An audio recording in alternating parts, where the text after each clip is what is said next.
देखो दोस्तों कैसे होता है भगवान का चमत्कार। आज की जो कहानी है, इस कहानी को गिनीज बुक में भी जगह दी गई है। इस दुनिया में बहुत सारे चमत्कार होते हैं। हम लोगों ने बहुत सारे ऐसे किस्से सुने हैं जहाँ पे कोई उम्मीद दूर दूर तक नजर नहीं आती, वहाँ पे भी लोग बच जाते हैं। और कई बार ऐसा भी होता है कि जहाँ दूर दूर तक नहीं लगता कि ऐसे किसी की मौत हो सकती है, वहाँ लोगों की जान चली जाती है।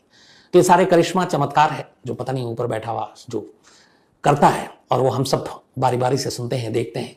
कई बार ऐसे चमत्कार, ऐसे करिश्मे पर यकीन भी नहीं होता। लेकिन आज की जो कहानी है, थोड़ी बहुत ऊंचाई नहीं, 33,000 फुट, 33,000 फुट। सोचिए, आमतौर पे जो प्लेन उड़ता है उसकी ऊंचाई इतनी होती है 30, 33, 35। तो 33,000 फुट की ऊंचाई कितनी होगी, और वहां से कोई गिरे और बच जाए, ये किसी करिश्मे चमत्कार से कम नहीं। आज की जो कहानी है, ये कहानी एक ऐसी लड़की की है। जब ये खबर छपी थी तो याद है पूरी दुनिया हैरान थी, हैरतजदा थी कि क्या बात कर रहे हो, ऐसा हो सकता है क्या। जिसने भी सुना यकीन नहीं कर रहा था, पर यह कहानी बिल्कुल सच्ची है। सर्बिया बेहद ठंड इलाका जहां पे पड़ता है, मौसम वैसे ही है वहां। उसी में एक जगह है बेलग्रेड। तो उसी सर्बिया के बेलग्रेड शहर में पैदा हुई एक लड़की जिसका नाम है वेस्ना ब्लोविक। वेस्ना ब्लोविक एक अच्छे खासे घर में पैदा हुई। उसके बाद पढ़ाई लिखाई की। इत्तेफाक से एक बार उसे लंदन जाने का मौका मिला और वो फर्स्ट टाइम फ्लाइट में बैठी। जब वो फ्लाइट में बैठी तो अभी उसकी सोच बदल गई। उसने सोचा कि अभी मैं, उसको पहले ये था कि मेडिकल की पढ़ाई करूंगी, डॉक्टर बनूंगी। लेकिन उसे लगा कि नहीं, ये फ्लाइट अटेंडेंट वाला काम बहुत सही है। आसमान में उड़ो, नई नई जगह घूमो, नए नए लोगों से मिलो, और है एडवेंचरस जॉब है ये, एयर होस्टेस या फ्लाइट अटेंडेंट का, इवन पायलट का भी, क्रू मेंबर जो सारे हैं उनका भी। तो फिर उसने तय किया, वेस्ना ने, कि वो फ्लाइट अटेंडेंट बनेगी। इसके बाद वो लौट कर आई, अपनी पढ़ाई पूरी की। फिर उसने अब वहाँ के एयरलाइंस के लिए एग्ज़ाम देना शुरू किया। तभी उसे पता चला कि रिटन एग्ज़ाम के अलावा एक मेडिकल टेस्ट भी होता है। अब यहाँ आकर वेस्ना थोड़ी परेशान हो गई, क्योंकि वेस्ना की तबीयत शुरू से ऐसी थी कि उसको लो ब्लड प्रेशर का इशू था। ब्लड प्रेशर हमेशा उसका ज़्यादातर लो होता था। अब फ्लाइट अटेंडेंट के लिए ज़रूरी है कि मेडिकली फिट हो, और लो ब्लड प्रेशर तो बिल्कुल भी नहीं चलेगा। अब उसके कई ऐसे फ्लाइट अटेंडेंट्स जो उसकी दोस्त थी, उसने जानकारी उनकी इकट्ठी करनी शुरू की। तो फिर उसे पता चला कि अगर low blood pressure medical test में आ गया तो फिर उसे नौकरी नहीं मिलेगी, और वो इस नौकरी के लिए बिल्कुल पागल थी। खैर, इसने एक वहाँ के बड़े एयरलाइंस के लिए अप्लाई किया, रिटन टेस्ट इसने पास कर लिया। अब बारी आई मेडिकल टेस्ट की। मेडिकल टेस्ट में जाने से उससे पहले पता था कि लो ब्लड प्रेशर की वजह से शायद ये नौकरी ना मिले। तो यहाँ उसने एक चालाकी की।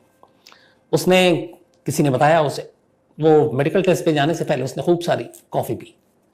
कॉफ़ी पीने की वजह से उसका ब्लड प्रेशर बढ़ गया। उसके बाद जाकर उसी दौरान उसने मेडिकल टेस्ट दिया। अब इतनी सारी कॉफ़ी पीकर आई थी, लो ब्लड प्रेशर का है, ब्लड प्रेशर बढ़ गया है। मेडिकल टेस्ट हुआ, मेडिकल टेस्ट में वो पास हो गई। अब रिटर्न में भी पास, मेडिकल टेस्ट में भी पास, उसका सपना पूरा हो गया। उसको फ्लाइट अटेंडेंट में नौकरी मिल गई, और वो वहाँ के एक बेहतरीन एयरलाइंस में फ्लाइट अटेंडेंट के तौर पर काम करने लगी। उसके बाद उसे एक से एक फ्लाइट मिलने लगी, वो अपना उड़ान भरने लगी। करीब 8 महीने बीत गए। 8 महीने तक उसने अलग अलग काम किया। 8 महीने के बाद आखिरकार उसके काम को देखते हुए उसे क्रू मेंबर बना दिया गया। अब ये एक टेक्निकल टर्म है। तो वो क्रू मेंबर थी फ्लाइट की। इसके बाद अब उसका आना जाना अपना ज्यादा हो गया, सैलरी भी बढ़ गई। अब तक जिंदगी में सब कुछ ठीक चल रहा था, उसका ड्रीम पूरा हो चुका था, फ्लाइट अटेंडेंट थी, हवा में उड़ रही थी। लेकिन ये सब कुछ एक रोज अचानक बदल जाता है। तारीख थी 26 जनवरी, हमारे रिपब्लिक डे, और साल 1972, 26 जनवरी 1972, यानी कि करीब करीब 50 साल पुरानी कहानी है। तो 50 साल पहले 1972, 26 जनवरी, एक क्रू मेंबर के तौर पर जिस एयरलाइंस में काम कर रही थी वेस्ना, उसमें उसकी ड्यूटी लगी। और उस दिन ये जिस फ्लाइट में इसकी ड्यूटी लगी, वो फ्लाइट थी जेट फ्लाइट 367 उड़ान नंबर, और इसे जाना था उस दिन स्वीडन के स्टॉकहोम से सर्बिया के बेलग्रेड के बीच। अब सर्बिया के बेलग्रेड के बीच में और स्वीडन के स्टॉकहोम से उड़ान भरनी थी। शॉर्ट डिस्टेंस था, और उस दिन कुल पैसेंजर जो थे वो 26 थे प्लेन में, और बाकी 4 क्रू मेंबर थे, तो करीब 30 लोग। अब 30 लोग जेट फ्लाइट 367 की उड़ान में बैठते हैं, और स्टॉकहोम से सर्बिया के बेलग्रेड के लिए ये प्लेन उड़ान भरती है। उड़ान भरने के बाद मौसम भी ठीक, सब कुछ ठीक था। करीब 46 मिनट बीत चुके थे। कुछ वक्त के बाद ही अब डेस्टिनेशन आना था और प्लेन को लैंड करना था बेलग्रेड में। 46 मिनट पास हो चुके थे। इस दौरान में अब जो क्रू मेंबर है वो पैसेंजर्स को सर्व कर रहे थे जो भी उस वक्त खाने पीने की चीज़ें। सब कुछ ठीक था, मौसम साफ, पायलट भी अपना कमांड पे। लेकिन 46वें मिनट उड़ान के भरने के ठीक बाद अचानक प्लेन के लगेज में जो नीचे का हिस्सा होता है जहां पे सामान होता रहा, एक जोर के धमाके की आवाज आती है। उस वक्त वेस्ना जो है वो खाने पीने की ट्रॉली को पैसेंजर को सर्व कर रही थी। अचानक नीचे लगेज के एरिया में एक जबरदस्त धमाका हुआ और धमाका इतना तेज था कि इससे पहले कि कोई कुछ समझ पाता, अगले कुछ सेकंड के अंदर उस प्लेन के 3 टुकड़े हो गए। वो प्लेन 3 टुकड़ों में बदल गया और उस वक्त इस प्लेन की ऊंचाई थी, हाइट जो थी 33,000 फुट, जमीन से 33,000 फुट की ऊंचाई पर। और ये प्लेन इत्तेफाक से उस वक्त चेकोस्लोवाकिया के आसमान में उड़ रहा था। धमाका, प्लेन के 3 टुकड़े, प्लेन के सामान और पैसेंजर समेत अब लोग हवा में, और हवा से अब वो जमीन की तरफ तेजी से आ रहे हैं। सारे लोग नीचे गिरे।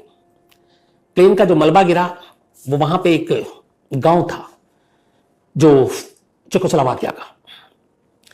तो जब ये उस गांव के पास गिरा जहां पे, वहां पे बर्फ की मोटी चादर थी मौसम की वजह से, और पहाड़ी इलाका था, बर्फ की चादर बिछी हुई थी। अचानक जलता हुआ प्लेन नीचे गिरा, अलग अलग हिस्सों में मलबा गिरा। दूर गांव से लोगों ने देखा आसमान से आग का शोला और नीचे की तरफ आ रहा है। लोग उस स्पॉट की तरफ भागे जहां पे प्लेन का मलबा गिरा था, और इन्हीं में एक शख्स था ब्रूनो हॉन्क। ब्रूनो हॉन्क दरअसल सेकेंड वर्ल्ड वॉर में इन्होंने बाकायदा हिस्सा लिया था चेकोस्लोवाकिया की तरफ से, और उस वॉर में ये एक मेडिकल एक्सपर्ट्स के तौर पर शामिल हुए थे, एक सेना के तौर पर नहीं बल्कि एक डॉक्टर के तौर पर। तो प्लेन का मलबा नीचे गिरा, मलबे में आग है, मलबा बिखरा पड़ा हुआ है, छितरा पड़ा हुआ है।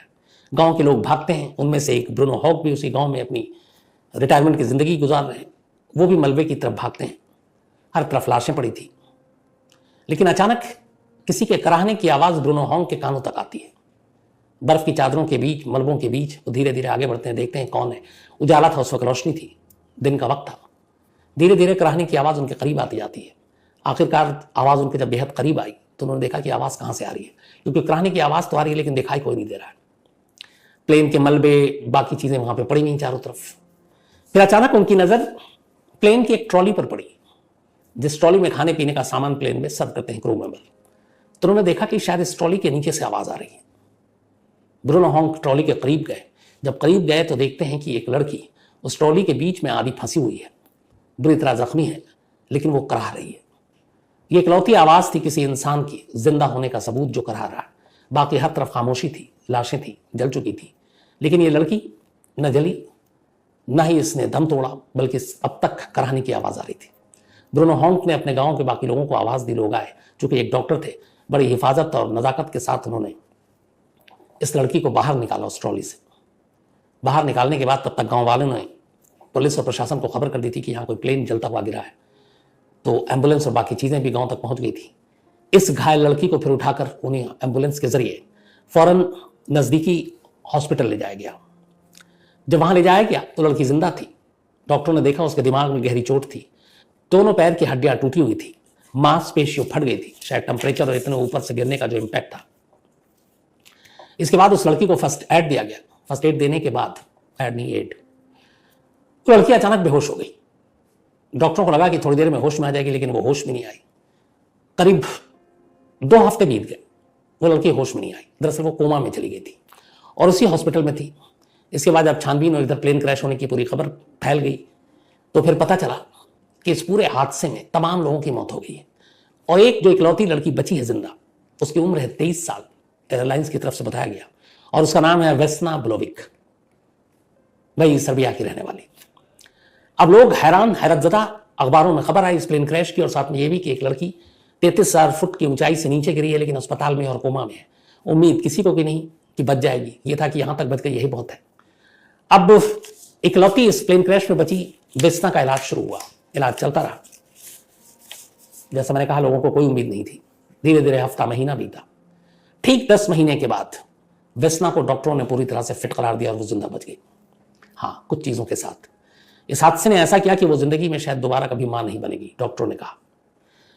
पैराशूट के साथ भी वो नहीं गिरी थी। अब कई जगहों पे चोट थी, वो उसके साथ जिंदगी भर साथ रहेगी, और सबसे बड़ी त्रासदी ये थी कि वो मां नहीं बनेगी। अब उसके बचने के बाद ये सिलसिला शुरू हुआ कि आखिर 33,000 फुट की नीचे ऊंचाई से गिरकर वेस्ना बची कैसे। तो पता चला कि उसे 3 चीजों ने बचाया।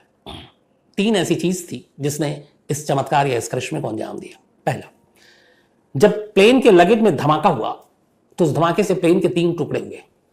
उनमें से एक टुकड़े में वेस्ना फंस गई और उस वक्त वो ट्रॉली पे सामान दे रही थी मुसाफिरों को जो प्लेन में बैठे हुए थे खाने पीने का। धमाके के इंपैक्ट की वजह से उसका आधा जो शरीर था वो ट्रॉली के अंदर घुस गया। ट्रॉली स्टील की और प्लेन का एक हिस्सा उस ट्रॉली के पास आकर अटक गया। अब एक तरफ प्लेन का एक मलबा और दूसरी तरफ ट्रॉली, उनके बीच में फंसी हुई है वेस्ना, और उसके बाद टुकड़े के साथ ये ट्रॉली और वो प्लेन का मलबा जिसमें वो फंसी हुई है वो ऊंचाई से नीचे गिरती है। जब वो नीचे गिरती है, पहली चीज इसने बचाई। दूसरी चीज, 33,000 फुट की ऊंचाई पर जो तापमान होता है माइनस में होता है। अगर आप उस वक्त हवा के संपर्क में आए तो दिल फट जाता है, मांसपेशियों फट जाता है, बचने के कोई चांस नहीं है। लेकिन वेस्ना बच गई। उसकी वजह यह थी, उसकी शायद एक चोरी। क्रू मेंबर बनने के लिए, मेडिकल टेस्ट पास करने के लिए उसे पता था कि वो लो ब्लड प्रेशर की शिकार है, मरीज है। उसने खूब कॉफी पीकर मेडिकल टेस्ट पास कर लिया और इसी लो ब्लड प्रेशर की उसकी बीमारी ने उसे जिंदगी दे दी। लो ब्लड प्रेशर की वजह से जब यह हुआ कि यह प्लेन क्रैश किया, तापमान इतना था तो लोगों का उधर ऑक्सीजन और बाकी ना होने से ब्लड प्रेशर बढ़ता गया और ब्लड प्रेशर बढ़ने से दिल एक तरह से फट गया, बाकी चीजों ने काम करना बंद कर दिया, लोग मर गए। उनमें से आधे से ज्यादा लोग तो ऊपर ही मर गए। लेकिन ये लो ब्लड प्रेशर था। जब यह हादसा हुआ तो इसका ब्लड प्रेशर जो था वो उतने लेवल पे आ गया जो आम लोगों का नॉर्मल ब्लड प्रेशर होता है, तो इसलिए इसे कुछ नहीं हुआ। लो ब्लड प्रेशर ने वेस्ना की जिंदगी बचा ली। अब जब ये नीचे गिरी, जो तीसरी चीज जिसने बचाई, ये ट्रॉली और उसके बीच में फंसी हुई है। जिस जगह पे ये गिरी, यूगोस्लाविया के उस गांव में, वहां पे बर्फ की मोटी चादरें थी और वो बर्फ मुलायम, जब आप स्नोफॉल होता है आपने देखा है, तो सख्त और हार्ड भी नहीं कि गिरकर आदमी को चोट लगे और वो मर जाए। तो वो एक तरह से वो जिसमें खेलते हैं, बर्फ उछाल कर एक दूसरे को फेंकते हैं, तो वहां गिरी तो वहां पे भी चोट नहीं लगी। तो इन 3 चीजों ने इस चमत्कार को अंजाम दिया और इस तरीके से वेस्ना की जान बच गई। अब वेस्ना ने इस चमत्कार के जरिए अपनी जान तो बचा ली, 10 महीने हॉस्पिटल रही। 10 महीने के बाद फिर उसकी जिंदगी की कहानी शुरू होती है। अब वो वापस आती है, एयरलाइंस में भी सारे लोग वेलकम करते हैं। फिर उसे कहते हैं कि वो कहती है कि मुझे वापस ड्यूटी दी जाए। उसे वापस से एयरलाइंस में ड्यूटी दी जाती है, लेकिन सिर्फ वो एक ही उड़ान और भरती है। उसके बाद एयरलाइंस वाले उसे ड्यूटी से हटा देते हैं। उसकी वजह यह थी कि पूरी दुनिया में वेस्ना का नाम इस हादसे और इस हादसे में इकलौती जिंदा बची शख्स के तौर पर मशहूर हो गया था। लोग इसे चमत्कार और क्या क्या कह रहे थे। हर शख्स उसकी तस्वीर देख चुका था क्योंकि अखबारों में हर जगह है। तो जब वो पहली बार वापस ड्यूटी पर लौटी तो लोगों को पता चला कि ये वो वेस्ना है जो एक प्लेन क्रैश में जिंदा बची थी। जैसी वो आई, लोगों के जहन में वो प्लेन क्रैश घूमने लगा और उनमें से बहुत सारे लोग डरने लगे और डर गए कि अरे ये वही है, कहीं फिर ना प्लेन क्रैश हो जाए। तो लोगों के डर को देखते हुए एयरलाइंस के मैनेजमेंट ने यह तय किया कि जब जब ये प्लेन में उड़ेगी क्रू मेंबर के तौर पर, तो फिर पैसेंजर्स जो है वो पुरानी चीजें याद करेंगे, उस हादसे को याद करेंगे, उस प्लेन क्रैश को याद करेंगे। इसलिए अच्छा है कि इसे उड़ान न दिया जाए। और इसी वजह से फिर एयरलाइंस ने उसे कहा कि तुम यहां नहीं, तुम कुछ और डेस्क वर्क कर लो। तो उसने डेस्क वर्क करना शुरू किया। अब यह सिलसिला चलता रहा। 1985 में वेस्ना का नाम आखिरकार Guinness book of world record में जुड़ा, क्योंकि इतनी ऊंचाई से गिरकर इससे पहले कोई जिंदा नहीं बचा था। तो जब ये सारी चीजें साबित हो गई, प्रूफ हो गया, तो 85 में गिनीज बुक ने वेस्ना का नाम अपने उसमें डाला और कहा कि ये दुनिया की सबसे ऊंचाई से गिरकर बचने वाली इकलौती इंसान है। हालांकि खुद वेस्ना जो है अपने आप को खुशकिस्मत नहीं मानती है, जिसको कहा गया था कि बहुत ही लकी और सारी चीजें। उसने कहा कि बेशक इस हादसे में वो बच गई, लेकिन उसकी पूरी जिंदगी जो हंसती खेलती थी वो सब खत्म हो गई। वो उसे पता था कि कभी मां नहीं बन पाएगी, इसके बावजूद उसने शादी की, लेकिन मां ना बन पाने की वजह से ये रिश्ता बहुत दिन तक चला नहीं, फिर उसका तलाक हो गया। कई ऐसी उसको इस वजह से चोट जो उसकी जिंदगी के साथ साथ चलता रहा, उसका इलाज कराते कराते उसके माँ बाप की मौत हो गई और फिर लास्ट में यह हुआ कि वो खुद एक कमरे में रहने को मजबूर हो गई। इस दौरान में फिर यूगोस्लाविया में एक आंदोलन चल रहा था और उस आंदोलन में भी इसने हिस्सा लिया और वहां के विद्रोही गुट की तरफ से आवाज उठाई सरकार के खिलाफ। और इस आंदोलन में प्रदर्शन करने के लिए एयरलाइंस ने 1990 में उसे नौकरी से निकाल दिया। अब उसके बाद वो फुल पॉलिटिक्स करने लगी, लेकिन फिर धीरे धीरे बीमारी और उम्र में भी उसका साथ नहीं दिया। 2016 में यानी करीब 6 साल पहले, जब वेस्ना की उम्र 66 साल थी, एक कमरे में तन्हाई में उसकी मौत हो गई। आखिरी कई साल उसने एक कमरे के अंदर खुद को समेट रखा था और उसी एक कमरे में वो रहती थी और उसी कमरे में बड़ी खामोशी से उसकी जान चली गई। उसकी मौत की बात, उसकी मौत का सच कहते हैं कई दिनों बाद दुनिया को पता चला, क्योंकि वो तन्हा एक कमरे में रहती थी। उसने अपनी दुनिया समेट ली थी एक कमरे में। इसके बाद उसकी जब मौत की खबर आई तो फिर पूरी दुनिया में वो 1972 का हादसा उसको भी याद किया गया। तो 33,000 फीट की ऊंचाई भी जिसे नहीं मार सका, उसे उसकी बीमारी, उसकी तन्हाई, बेरोजगारी, इन चीज़ों, खालीपन, अकेलापन, उसने उसकी 66 साल की उम्र में जान ले ली। तो ये थी कहानी उस चमत्कार या फिर कहे उस करिश्मे की कि इंसान वही है। एक और भी है कि जाको राखे साइयां मार सके ना कोई, तो वही है, जब तक ऊपर वाला नहीं चाहे कुछ नहीं हो सकता। इसीलिए उसकी जान नहीं गई, और जब गई तो बिल्कुल तन्हाई में गई। तो ये थी आज की कहानी। अब कहानी खत्म करूं उससे पहले दोस्तों, एक सुबह शांत थी, सब कुछ सामान्य लग रहा था। एयर इंडिया की फ्लाइट यात्रियों को अपने गंतव्य तक पहुंचाने के लिए तैयार थी। प्लेन में सवार हर इंसान के दिल में एक उम्मीद थी। कोई अपने परिवार से मिलने जा रहा था, तो कोई नौकरी के इंटरव्यू के लिए, कोई इलाज कराने, तो कोई बस कुछ वक्त की छुट्टी बिताने। टेक ऑफ हुआ और कुछ ही मिनटों में प्लेन आसमान की ऊंचाइयों में उड़ने लगा। हर चेहरा मुस्कुरा रहा था। बच्चों की हंसी, यात्रियों की बातचीत और कैबिन क्रू की मुस्कुराहटें सब मिलकर एक खुशनुमा माहौल बना रहे थे। लेकिन किसे पता था कि ये सफ़र अधूरा रह जाएगा। अचानक मौसम बिगड़ने लगा, हवा तेज हो गई, विजिबिलिटी कम होने लगी। पायलट लगातार कंट्रोल रूम में संपर्क में थे, पर किस्मत को कुछ और मंजूर था। तेज बारिश, खराब दृश्यता और रनवे की फिसलन ने प्लेन को काबू से बाहर कर दिया। लैंडिंग के दौरान प्लेन रनवे से फिसल गया, 2 टुकड़ों में बट गया। चीख, दर्द, अफरा तफरी, चारों ओर अंधेरा छा गया। कैबिन में फंसे लोग मदद के लिए पुकार रहे थे। कुछ लोग अपनी जान बचाकर बाहर आ पाए, पर कुछ हमेशा के लिए इस दुनिया को अलविदा कह गए। एक माँ जो अपनी गोद में बच्चे को लेकर बैठी थी, वो अंतिम क्षण तक अपने बच्चों को बचाने की कोशिश करती रही। एक बुजुर्ग जो अपनी बेटी से मिलने जा रहे थे, वो फिर कभी नहीं पहुंच पाए। एक नवविवाहित जोड़ा अपनी नई जिंदगी शुरू करने जा रहा था, लेकिन उनके सपने वहीं खत्म हो गए। रेस्क्यू टीम ने तुरंत मौके पर पहुंची। उन्हें मलबे से लोगों को निकालना था, पर हर एक लाश, हर एक जख्मी इंसान दिल को चीर देने वाला मंजर था। अस्पतालों में परिजनों की भीड़ थी।